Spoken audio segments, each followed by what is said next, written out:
irá predominar como elemento de fundamentação o texto em si, desconsiderando tanto a referência de outrora para o autor, quanto também a referência que prevaleceu durante boa parte do percurso de interpretação da obra literária, que levou em consideração, e até com grande destaque, a abordagem sociológica, de que forma os elementos contextuais seriam capazes de interferir na compreensão do texto, de que forma o contexto ele poderia até mesmo se sobrepor aos sentidos que o texto é capaz de revelar.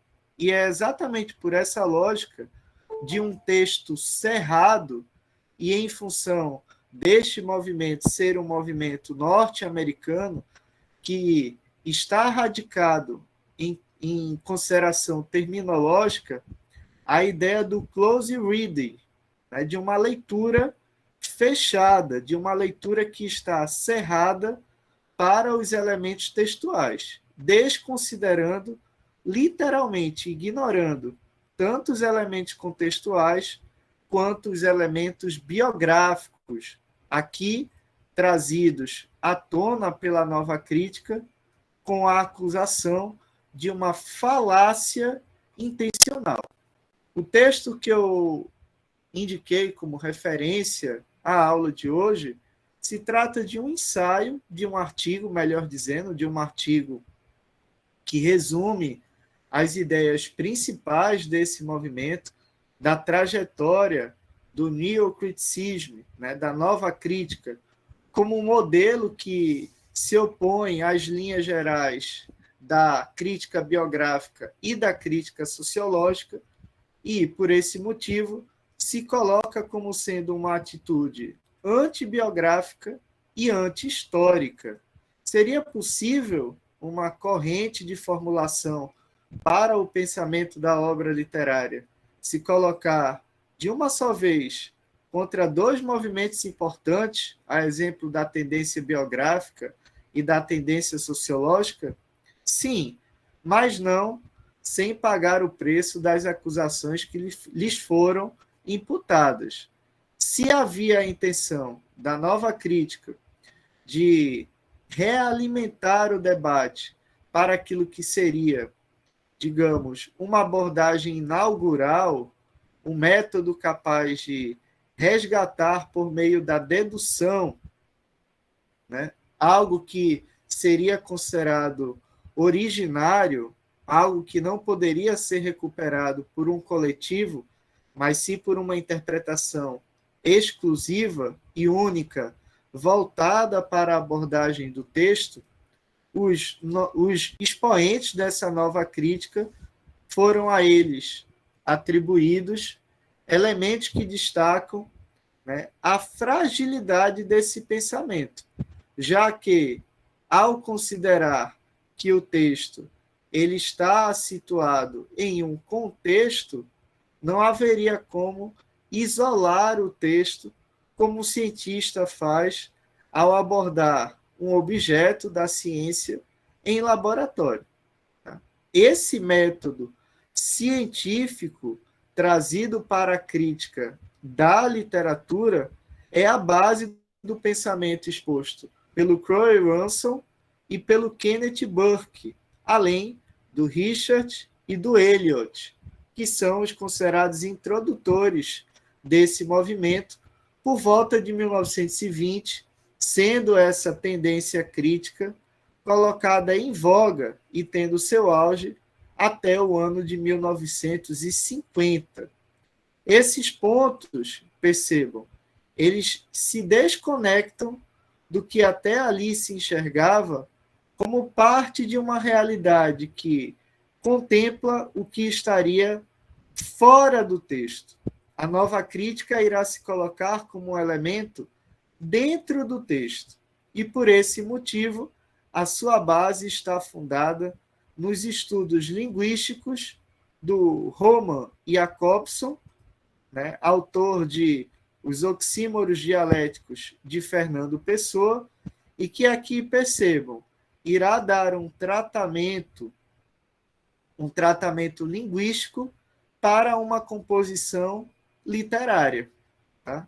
Sendo algo extremamente razoável de se ocorrer até esse momento, né? Até os anos de 1970, inclusive, né, nos estudos formais de gramática, quando os exemplos trazidos para a sala de aula derivavam exatamente de textos literários, uma vez que se considerava, à luz da gramática normativa, que não haveria qualquer outro profissional que dominasse o uso da palavra mais que o escritor, que dela fazia instrumento de trabalho.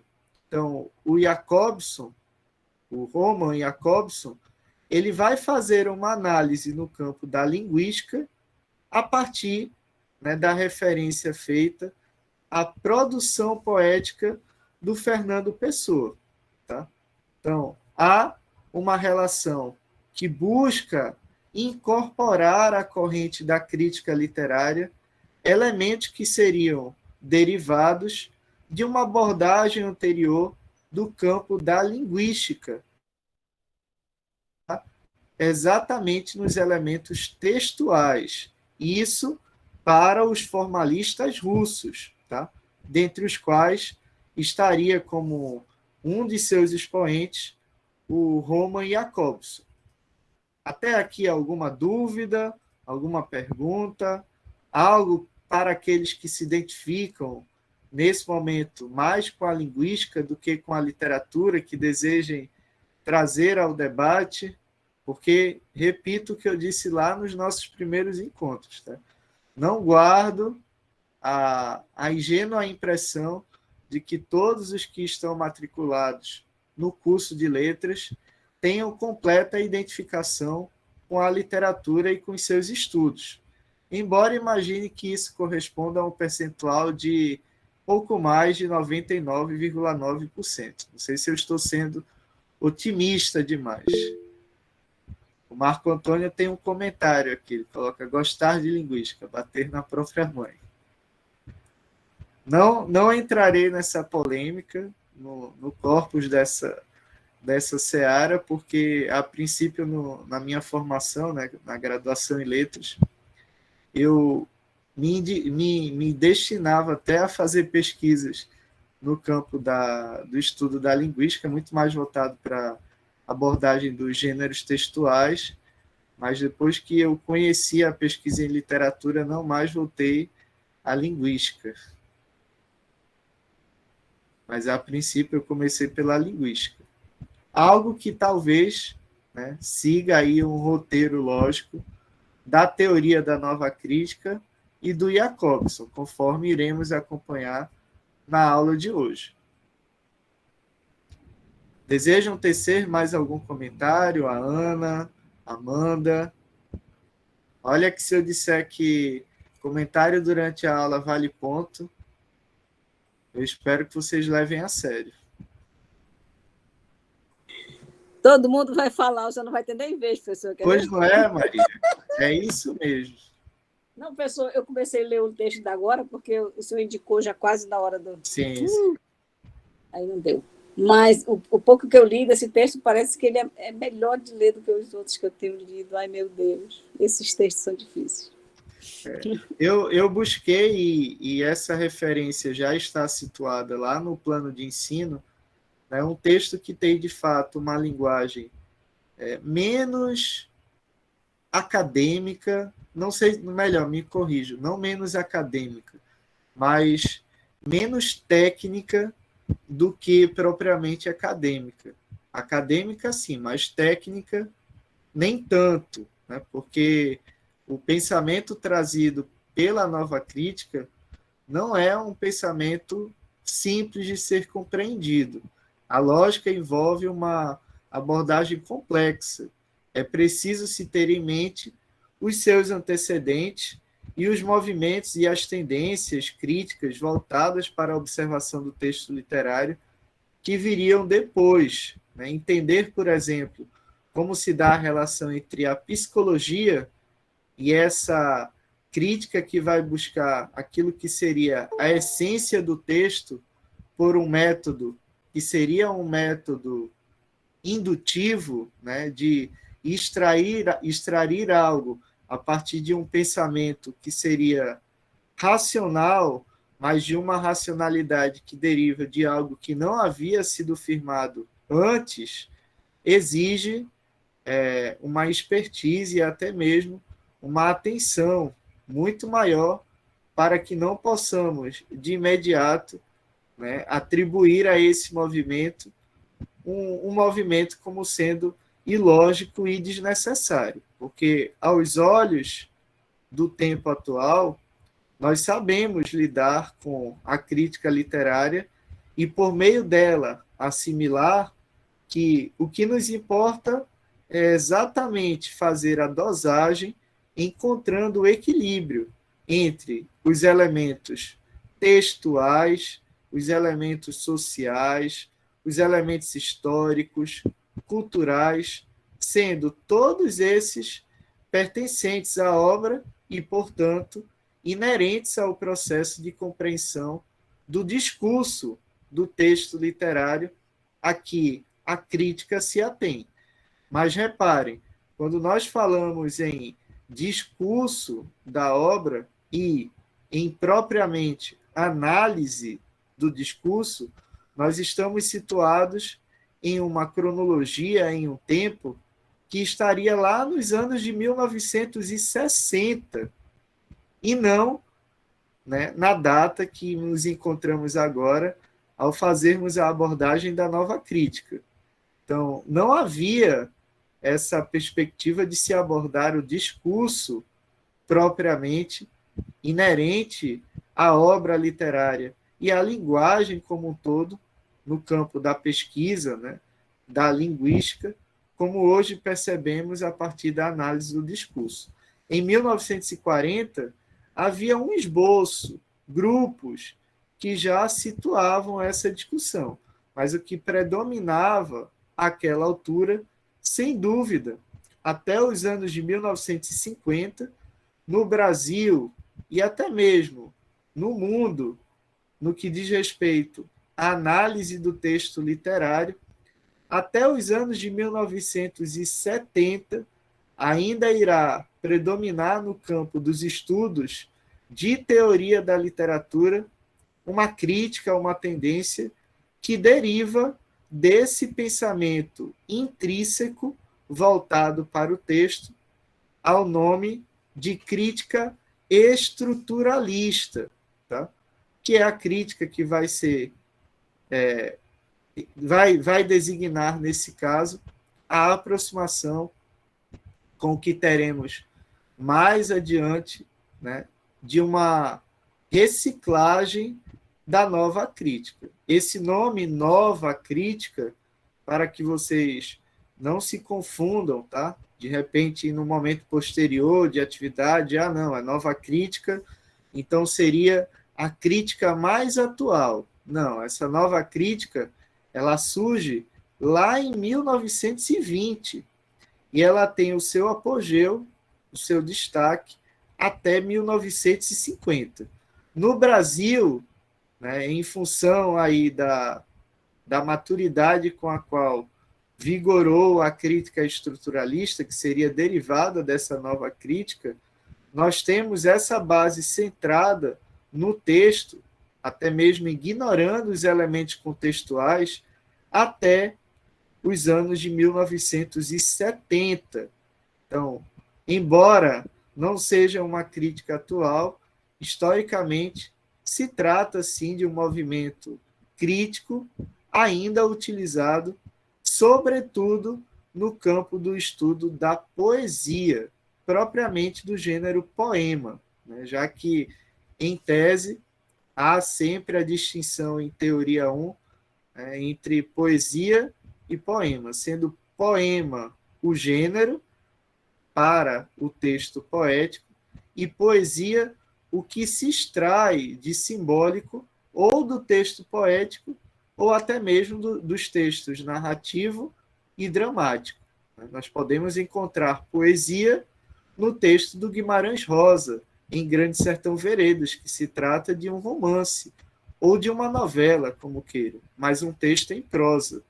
Enquanto poema, aquele que nós reconhecemos pelo uso do verso, pelas sílabas poéticas, pela sonoridade, pelo ritmo, pela rima, não necessariamente implica que haja um sentimento poético. Vale lembrar aí o caso do Dom Pedro I e do Dom Pedro II, em especial Dom Pedro I, que se colocou durante muito tempo como escritor, como poeta, mas a sua sensibilidade poética, é muito reduzida. O que é que você entende por geração beat, Marco? Absolutamente quase nada. Sei que era um grupo de escritores americanos nos anos 50 que ficaram famosos trazendo novas narrativas. Nesse caso, aqui não se dá em si pela construção de novas narrativas, mas o que se propõe a partir da nova crítica é um novo pensamento crítico para se fazer aquilo que vocês costumam chamar de análise do discurso do texto literário. Em especial, sendo para a nova crítica, enquanto objeto, o texto literário poético. Tá? O poema, enquanto gênero, foi o alvo dessa nova crítica. Por que a prosa foi ofuscada na nova crítica? Porque se buscava construir, por meio desta tendência, como eu disse há pouco, um pensamento que seria original. E, para a nova crítica, em função da prosa ela ser carregada de informação, a informação ela entraria em contato, teria algum tipo de interação com a sociedade. E ao ter essa interação, ao manter essa interação com a sociedade, haveria por parte da prosa uma espécie de contaminação.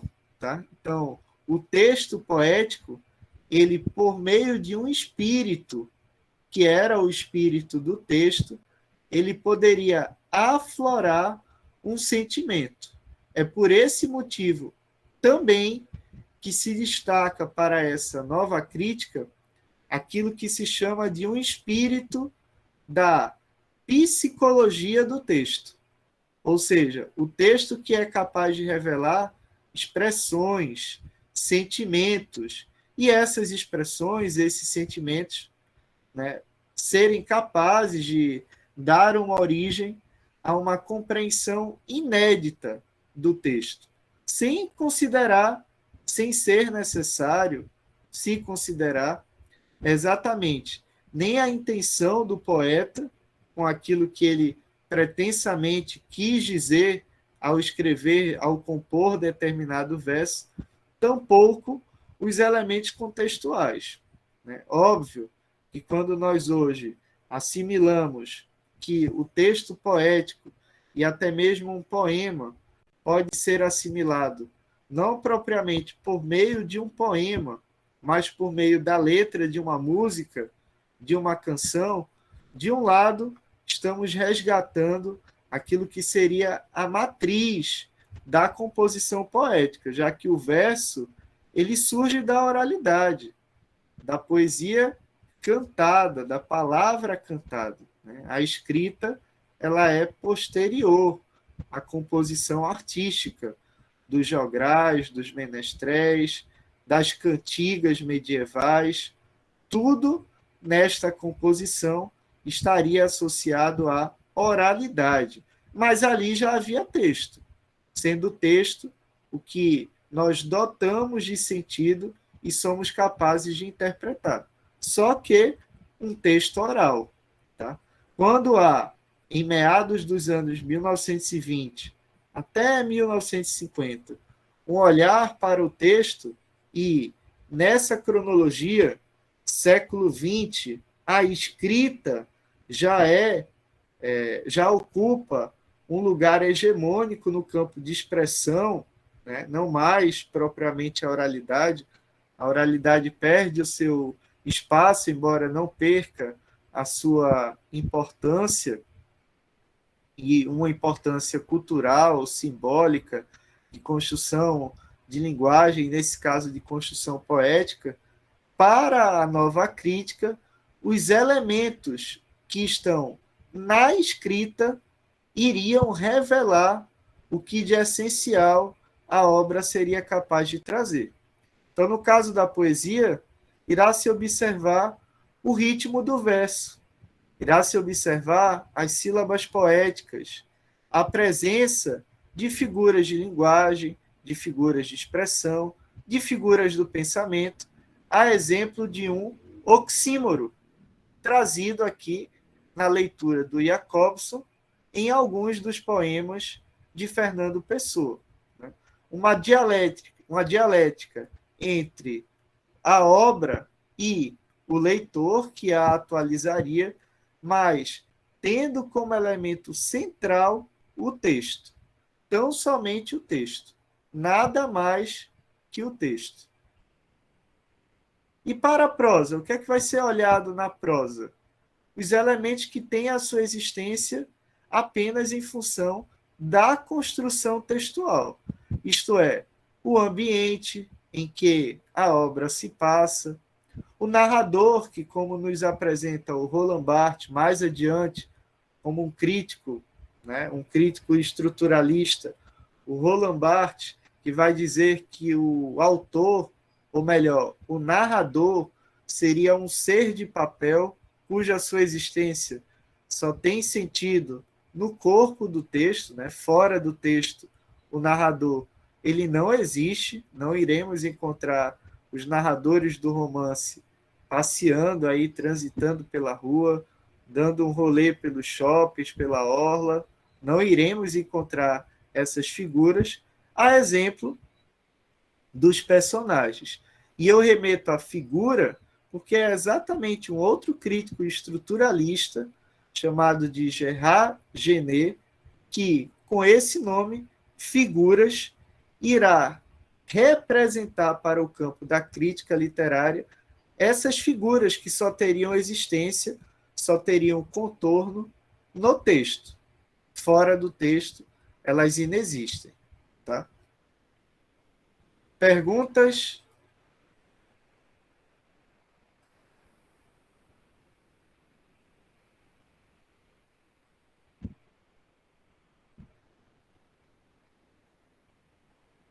Esse silêncio me assusta, e não é um oxímoro.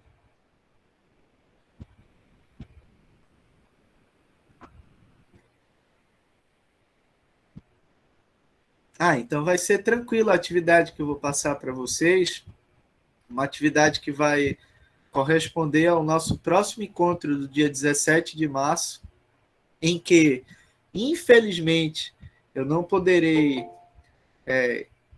ministrar a aula de forma síncrona, por ter sido convidado a participar de um evento, né? E a atividade que eu irei deixar para a turma na próxima semana, correspondendo ao nosso horário, será exatamente sobre nova crítica. Então, se não há dúvida, isso já me tranquiliza, sinal de que vocês saberão responder, né, com muita facilidade ao que iremos colocar em termos de atividade sobre esse conteúdo. É isso? O senhor tá jogando sujo, viu? Como, Marco? O senhor tá jogando sujo já. Vocês não estão me perguntando, então eu acredito Toda que vez não que a haja gente dúvida. fica em silêncio, o professor lança essa. Pois é.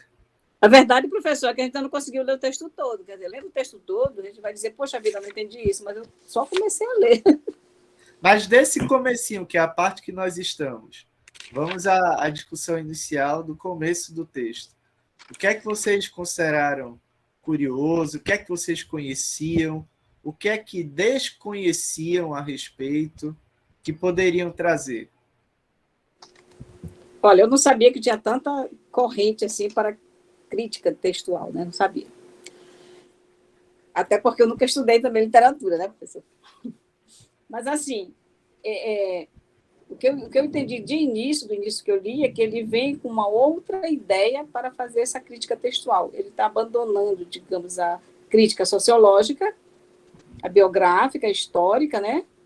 E já está olhando para o texto com outros olhos. Quer dizer, vai dizer assim, esse texto aqui ele não está tão assim permeado das questões sociais, não. Vamos ver o que esse texto está dizendo. Quer dizer, eu só li ainda a introdução.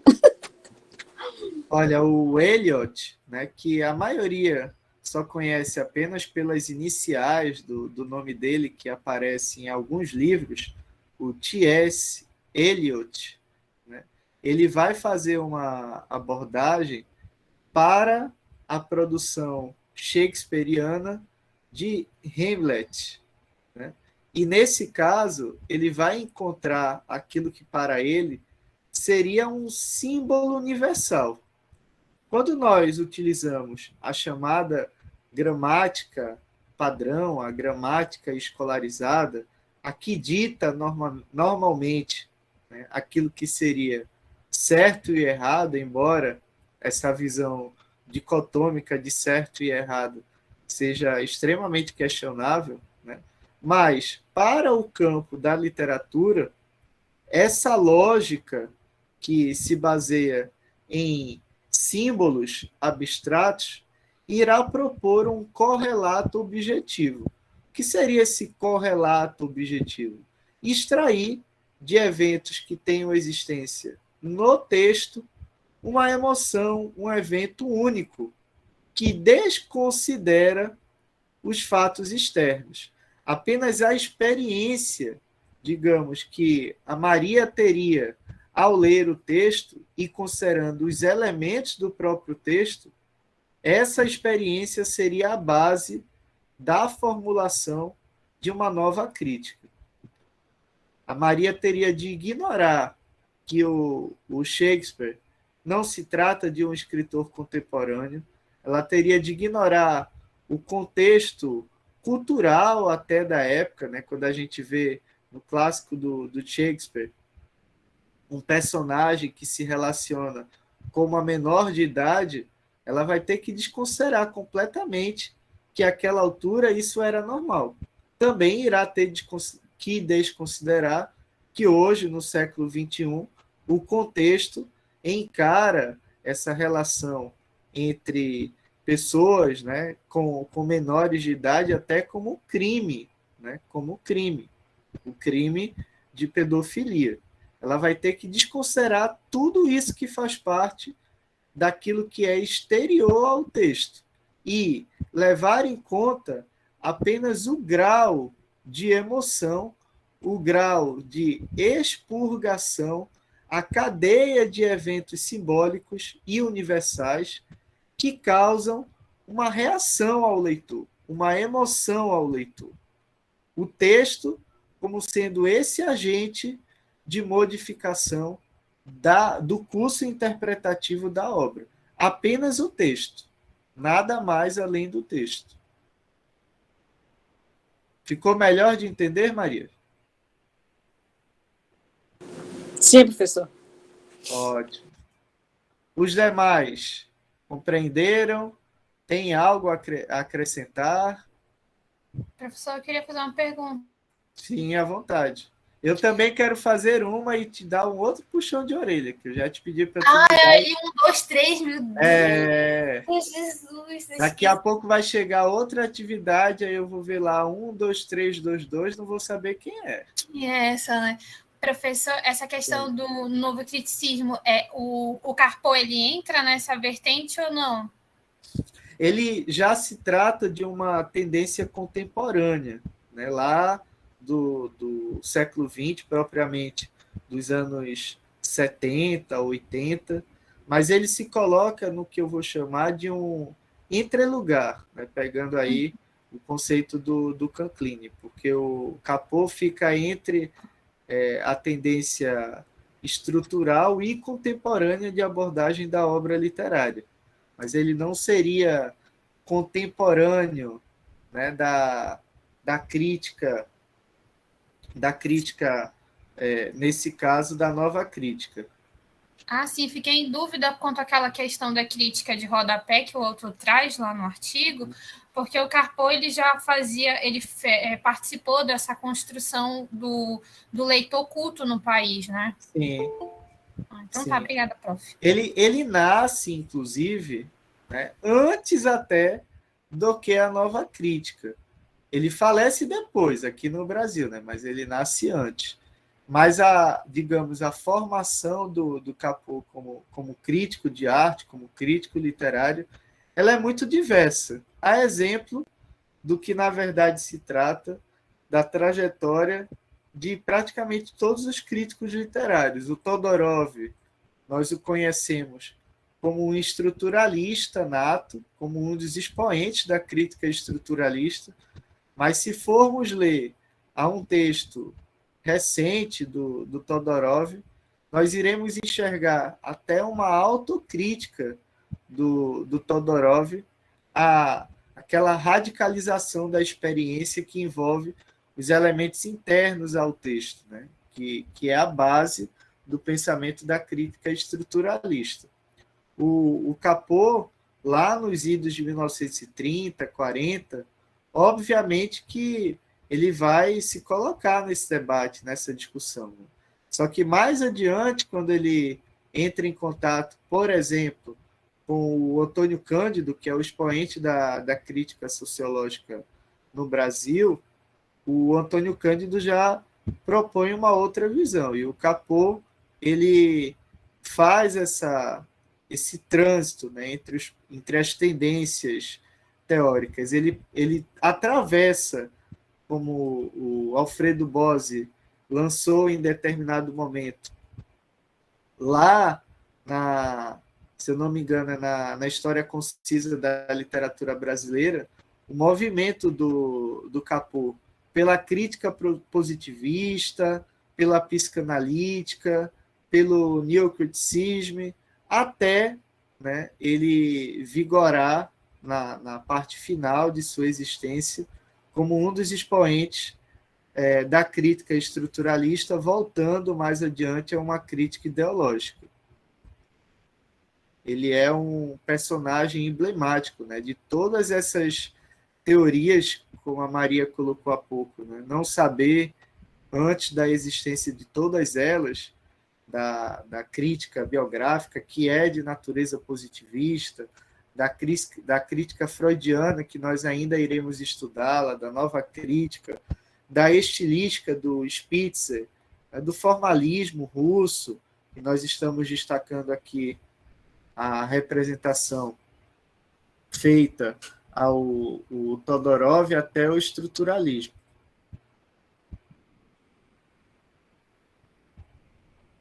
Mas gostei da pergunta, só preciso saber agora o teu nome, que não é 12322. Ai, prof, é Larissa Cortez, eu vou trocar. Troca logo, senão vai demorar para me Não, pelo lembrar. amor de Deus, não dá falta não, que eu tô toda vez aqui. Se eu lembro que uma aula, eu até falei de presença de Anitta, viu? Sim. Olha, eu me lembro dos comentários, mas os nomes ainda, por conta dessa circunstância do remoto e da quantidade de turmas que eu ministro aula também de forma remota, é bem complicado de memorizar, tá? Só na UFAM são o quê? 6 turmas, né? Então, é um número muito grande de alunos para gravar os nomes de todos, mas aqueles que eu percebo que participam com frequência e que os nomes aparecem, né, isso permite uma facilidade maior para memorizar.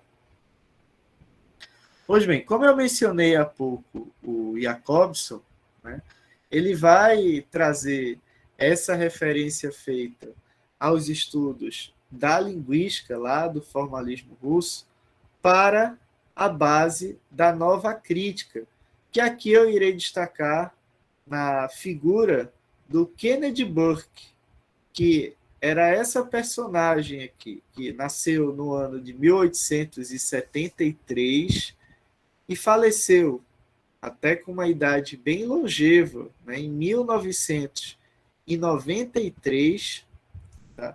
E se colocou como um dos expoentes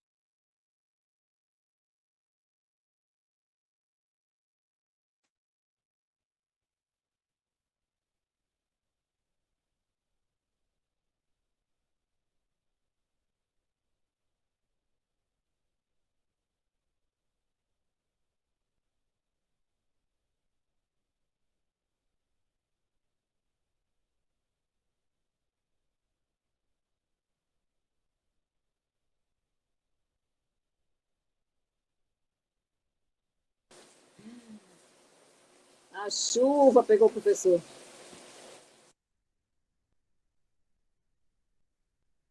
Putz, Maria, eu pensei que era minha internet que tava podre já.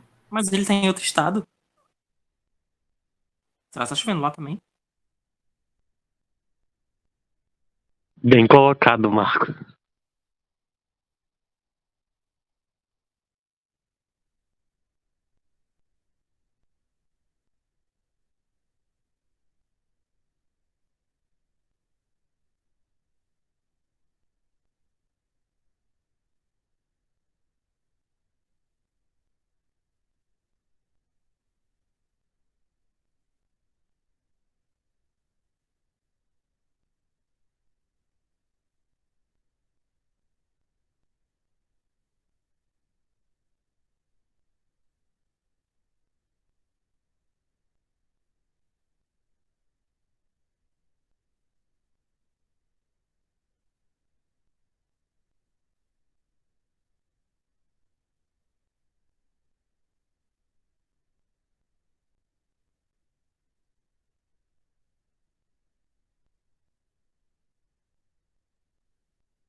O professor mandou no grupo que ele tá sem energia elétrica.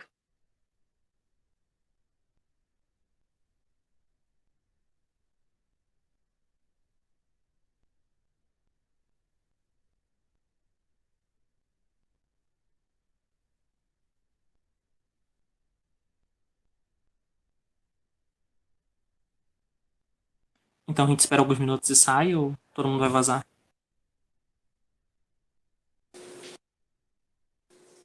Vamos ver se ele retorna, né, com alguma coisa.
E Thiago?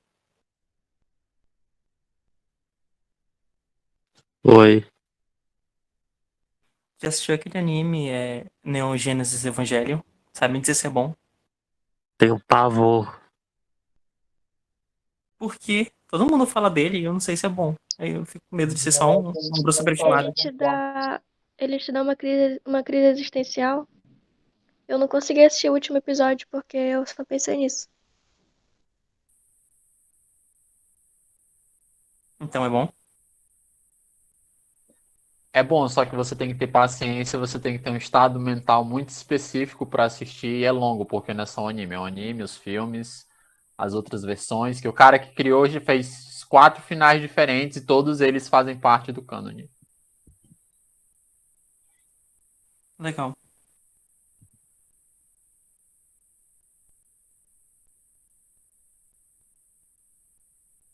Ele falou que vai ter que adiar a aula, gente, no grupo.